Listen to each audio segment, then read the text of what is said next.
এই হলো ছাগলের দানাদার। পানি খাওয়াইতেছি দানাদার মিশাইয়া।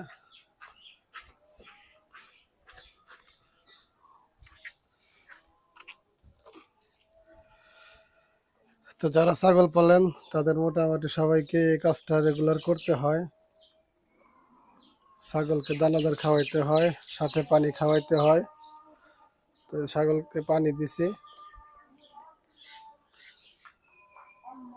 তো আসলে ছাগলের পালনের প্রতি দিন দিন অনীহা তৈরি হয়ে গেছে গা। এর আসলে অনেকগুলো কারণে আছে। কারণ যে পরিমাণ ওদের পিছনে পরিশ্রম, আসলে ওই পরিমাণ ওদের থেকে কোনো প্রফিট এখন পর্যন্ত পাওয়া যাইতেছে না। খাইতেছে ঠিক আছে রেগুলার, কিন্তু হিটে আসে না। এটা আসলে আমার না, শুধু প্রত্যেকটা খামারেরই একই সমস্যার সম্মুখীন হইতে হয়।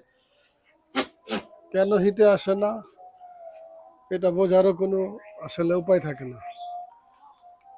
মেয়ে ছাগল পালার এই একটা হলো আপনার বিশাল অসুবিধা।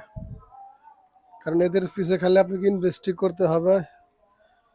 প্রতিদিনে আপনি কিছু আশা করতে পারবেন না যদি প্রাকৃতিকভাবে আসলে ওরা হিটে না আসে। তো অনেকে বলতেছেন যে ভাই তাহলে পরে ওদেরকে ওষুধ খাওয়ানো, আসলে হিটের ওষুধ খাওয়ানো হয়েছে সেল, তো তারপরেও হিটে আসতেছে না। তো কোনো কিছুতে আর কাজ করতেছে না আসলে। এজন্য আপনারা যারা ছাগল পালন শুরু করতে চান, শুধু ছাগল পালন করে বসে থাকলে হবে না। এর পিছনে অনেক পরিশ্রম।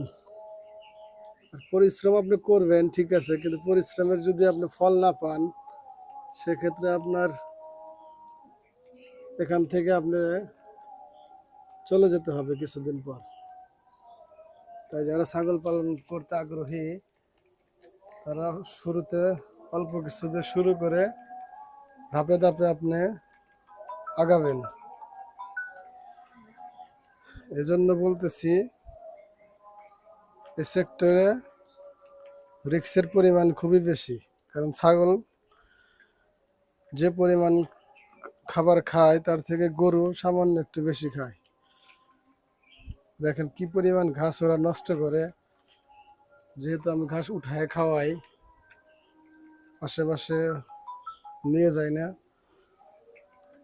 এজন্য ছাগল পালন করতে হলে আপনাকে প্রচুর পরিমাণ পরিশ্রম এবং ধৈর্য ধরতে হবে। তো ঠিক আছে বন্ধুরা, আজকে